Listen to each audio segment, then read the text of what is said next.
नमस्कार। लोगों के मन में आज दो सवाल थे। पहला सवाल कि सोमवार के बाद हम क्या कर पाएंगे और क्या नहीं कर पाएंगे, किस किस्म के रिस्ट्रिक्शंस होंगे और वो रिस्ट्रिक्शंस कहां होंगे। और दूसरा सवाल था कि वित्त मंत्री क्या कहेंगी, अपने जो फोर्थ ट्रांच है उनके अनाउंसमेंट का, उनकी घोषणाओं का, उनमें वो क्या कहेंगी। तो वित्त मंत्री ने कहा कि हम रिफॉर्म लाएंगे, हम 8 अलग सेक्टर्स में रिफॉर्म लाएंगे। कोल माइनिंग में जो कोल इंडिया की मोनोपोली उसको खत्म करेंगे। डिफेंस में बहुत सारे से इलाके ऐसे होंगे जिनको इंडियन कंपनीज पे रखा जाएगा और स्पेस को खोल दिया जाएगा। माइनिंग में कुछ सुधार आएंगे। तो कई रिफॉर्म मेजर्स की उन्होंने घोषणा की। पर अगर आप समझ रहे थे कि कुछ बहुत ज्यादा पैसा लोगों के हाथ में दिया जाएगा या टैक्स कट होंगे या एविएशन और हॉस्पिटैलिटी और अदर सेक्टर्स को पैसा मिलेगा, अभी तक वो घोषणाएं नहीं की गई हैं। तो ये दो सवाल थे, वित्त मंत्री क्या कहेंगी और किस किस्म के नियम हमारे सामने आएंगे। तो देखते हैं आज की मुख्य सुर्खियां। 20 लाख करोड़ के महापैकेज के विस्तार से ऐलान के चौथे दिन भी वित्त मंत्री निर्मला सीतारमण ने अहम घोषणाएं की, जिसके मुताबिक सरकार ने कोयला क्षेत्र में सरकारी एकाधिकार खत्म करने का फैसला लिया है। इसके अलावा सबसे बड़ा फैसला डिफेंस सेक्टर में विदेशी निवेश की सीमा 49% से बढ़ाकर 74% करने का ऐलान किया गया है। सबसे पहले बात कोल सेक्टर की। अब निजी क्षेत्र भी कोयला खदान की नीलामी में शामिल हो सकेगा और उसे खरीद कर खुले बाजार में बेच सकेगा। इसके अलावा खनिज क्षेत्र के विकास के लिए 500 ब्लॉकों की नीलामी होगी। अकेले कोयला क्षेत्र में 50,000 करोड़ का निवेश होगा। और जैसे पहले जो स्टील प्लांट चलाते थे, बिजली का उत्पादन करते थे, केवल उनको मिलता था। इसके लिए ओपन ऑक्शन भी होगी ताकि ओपन मार्केट में सेल कर सकें, ज़्यादा लोग इसमें आए, ज़्यादा इसका खनन हो सके और इससे देश की अर्थव्यवस्था को और देश के उद्योग को भी बल मिलेगा। इसके अलावा डिफेंस सेक्टर को लेकर सरकार ने बड़ा कदम उठाया है। अब न सिर्फ इसमें विदेशी निवेश बढ़ेगा, बल्कि इसमें मेक इन इंडिया पर भी जोर दिया जाएगा। कल पुर्जों का देश में निर्माण होगा, साथ ही कई हथियारों के आयात पर भी रोक लगाई जाएगी। सबसे अहम ये है कि ऑर्डिनेंस फैक्ट्रियों का निगमीकरण होगा और वो शेयर बाजार में लिस्टेड होंगी।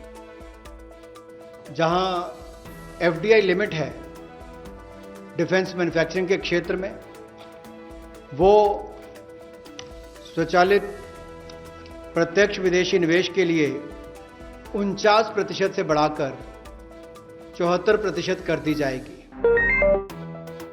देश को आत्मनिर्भर बनाने की मुहिम पर सरकारी योजनाओं के खुलासे के चौथे दिन भी वित्त मंत्री ने कई बड़े ऐलान किए, जिसमें से नागरिक उड्डयन और अंतरिक्ष के क्षेत्र में बदलाव की अहम घोषणाएं शामिल हैं। सबसे पहले बात सिविल एविएशन की। देश में अभी केवल 60% वायु क्षेत्र ही असैन्य उड़ानों के लिए था। सरकार अब इसे बढ़ाने जा रही है, जिससे आम लोगों को न सिर्फ ज्यादा एयर स्पेस मिलेगा, बल्कि ईंधन और समय की भी बचत होगी। इसके अलावा देश में PPP मॉडल पर 6 नए हवाई अड्डे भी विकसित किए जाएंगे। 12 हवाई अड्डों में अलग अलग चरणों में 13,000 करोड़ का निवेश भी किया जाएगा। और 6 और एयरपोर्ट्स को आइडेंटिफाई किया गया है दूसरे राउंड की बिडिंग के लिए। इसका बिड प्रोसेस भी जल्द शुरू कर दिया जाएगा।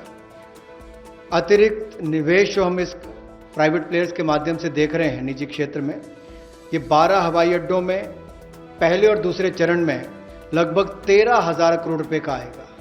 13,000 करोड़ रुपए का निवेश पहले और दूसरे चरण में 12 हवाई अड्डों में आएगा और 6 और एयरपोर्ट्स के लिए भी जल्द ही तीसरे राउंड में बिडिंग की प्रक्रिया, नीलामी की प्रक्रिया शुरू हो जाएगी। एक और क्षेत्र है जो मेंटेनेंस, रिपेयर, ओवरऑल की बात करते हैं।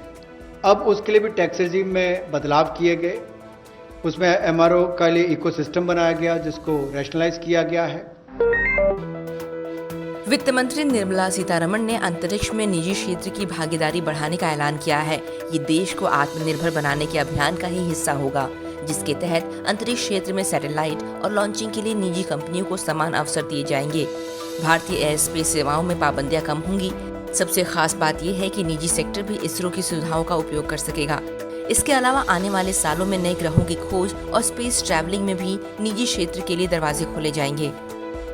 अब इस क्षेत्र में निजी क्षेत्र भी किस तरह से सहभागी हो, कैसे वो भागीदार बने और उपलब्धियों भरा आने वाला समय हो, इसके लिए अंतरिक्ष क्षेत्र की गतिविधियों में प्रतिपादक वृद्धि लाने के लिए निजी क्षेत्र की भागीदारी को बढ़ाने का अवसर दिया जाएगा, ताकि प्राइवेट कंपनीज को भी बराबरी का एक तरह से अधिकार, जैसे लॉन्च करने की बात हो या सैटेलाइट्स की बात हो या अंतरिक्ष क्षेत्र से जुड़ी हुई सेवाएं देने की बात हो, चाहे कम्युनिकेशन सैटेलाइट से बाकी हो। केंद्रीय वित्त मंत्री निर्मला सीतारमण ने एक बार फिर आत्मनिर्भर भारत की व्याख्या की। शनिवार को पत्रकारों से बात करते हुए उन्होंने दोहराया कि आत्मनिर्भर भारत का मतलब ये नहीं कि भारत सबसे अलग हो जाएगा या सिर्फ अपने अंदर देखेगा, बल्कि इसका मतलब है कि भारत अंतर्राष्ट्रीय स्तर पर बड़ी चुनौतियों को स्वीकार करेगा। केंद्रीय वित्त राज्य मंत्री अनुराग ठाकुर ने भी कहा कि आत्मनिर्भर भारत को कड़ी प्रतिस्पर्धा के लिए जाना जाता है और हम इसी को लेकर रोड मैप तैयार कर रहे हैं।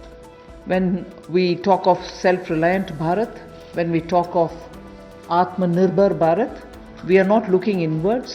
It's not isolationist policy. It is certainly making India strong, making India rely on its strength and be ready to face the global challenge. सरकार की तरफ से घोषित 20 लाख करोड़ रुपए के आर्थिक पैकेज का चौथा दिन ब्रेकअप देते हुए केंद्रीय वित्त मंत्रालय ने कहा कि देश में निवेश को आकर्षित करने के लिए कई महत्वपूर्ण कदमों पर काम जारी है। वित्त राज्य मंत्री अनुराग ठाकुर के मुताबिक फास्ट ट्रैक निवेश के लिए एम्पावर्ड ग्रुप का गठन किया गया है। इसके अलावा प्रत्येक मंत्रालय में एक सेल भी बनाया जाएगा जो निवेशक और राज्य सरकारों समेत प्रमुख पक्षों में कोऑर्डिनेशन का काम करेगा। इसके अलावा राज्यों की रैंकिंग भी की जाएगी और ये रैंकिंग उसके निवेश को आकर्षित करने वाली योजनाओं के आधार पर होगी। साथ ही न्यू चैंपियन सेक्टर को प्रोत्साहित किए जाने की भी बात कही गई। इसके अलावा देश के 3,376 औद्योगिक क्षेत्र 5 लाख हेक्टेयर जमीन में हैं। इन्हें मैप किया जाएगा ताकि निवेशकों को जल्दी जमीन उपलब्ध कराई जा सके। राज्यों की रैंकिंग भी होगी, उनकी कितनी अट्रैक्टिव पॉलिसीज है कि इन्वेस्टमेंट के लिए, यानी कि निवेश के लिए कितनी आकर्षित करने वाली उनकी योजनाएं हैं, उसके ऊपर डिपेंड करेगा उनकी रैंकिंग को। हिंदुस्तान के अंदर और रोजगार पैदा हो सके, कंपनियों को लिस्टिंग कराकर उनकी भी क्षमता बढ़ाने का काम किया जा सके, कुल मिलाकर पारदर्शिता और बेहतर प्रदर्शन की ओर हम आगे बढ़ सकें, इसलिए निगमीकरण करना बहुत आवश्यक है। इसलिए ऑर्डिनेंस फैक्ट्री बोर्ड का निगमीकरण किया जाएगा। और दूसरा रिफॉर्म्स, जहां एफडीआई लिमिट है डिफेंस मैन्युफैक्चरिंग के क्षेत्र में, वो स्वचालित प्रत्यक्ष विदेशी निवेश के लिए 49% से बढ़ाकर 74% कर दी जाएगी। महापैकेज पार्ट 4, बड़ी बातें। कोयला क्षेत्र में सरकार का एकाधिकार अब खत्म। कोल बेड मिथेन की भी नीलामी होगी। 50 नए कोयला खदानों की नीलामी होगी। कोयला परिवहन इंफ्रा पर 50,000 करोड़ का निवेश। कोयला खनन में राजस्व की हिस्सेदारी होगी। 500 खनन ब्लॉक की नीलामी होगी। कोयले और बॉक्साइट के खदान एक साथ नीलाम होंगे। एल्यूमिनियम इंडस्ट्री में बिजली की बचत करने पर जोर। डिफेंस, विदेशी निवेश की सीमा 49% से बढ़ाकर 74%। डिफेंस में कुछ उपकरणों के आयात की मनाही होगी। ऑर्डिनेंस फैक्ट्रियां शेयर बाजार में लिस्टेड होंगी। हथियार फैक्ट्री बोर्ड्स का निगमीकरण होगा। Civil aviation, airport authority of India 6 airports की नीलामी करेगी। 12 हवाई अड्डों में अलग अलग चरण में 13,000 करोड़ का निवेश। देश में फिलहाल 60% क्षेत्र में नागरिक उड़ान, इसे बढ़ाएंगे। पीपीपी मॉडल पर नए एयरपोर्ट की नीलामी। शनिवार को देश की राजधानी दिल्ली में कोरोना से संक्रमित लोगों की संख्या 9,000 के पार पहुंचकर 9,333 हो गई। बीते 24 घंटे के दौरान दिल्ली में कोरोना के 438 नए मामले सामने आए, जिसके बाद कुल संख्या में ये इजाफा दर्ज किया गया। मृतकों की बात करें तो दिल्ली में अब तक इस बीमारी से 129 लोगों की मौत हो चुकी है, जिसमें से 6 मरीजों ने बीते 24 घंटे में दम तोड़ा है।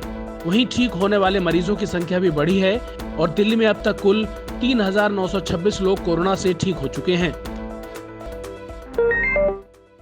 अमेरिका की तरफ से भारत को वेंटिलेटर दिए जाने के फैसले पर प्रधानमंत्री नरेंद्र मोदी ने अमेरिकी राष्ट्रपति का आभार प्रकट किया है।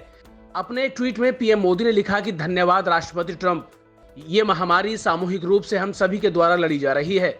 ऐसे समय में देशों को एक साथ काम करने, दुनिया को स्वस्थ बनाने और कोविड-19 से मुक्त करने के लिए जितना संभव हो उतना आपसे सहयोग करना जरूरी है। भारत और अमेरिका की दोस्ती अब और अधिक ताकतवर होगी। पीएम मोदी की ये प्रतिक्रिया ट्रंप के उस ट्वीट के बाद आई है जिसमें उन्होंने लिखा था कि मुझे यह घोषणा करते हुए गर्व का अनुभव हो रहा है कि भारत में अपने मित्रों को अमेरिका वेंटिलेटर्स दान करेगा।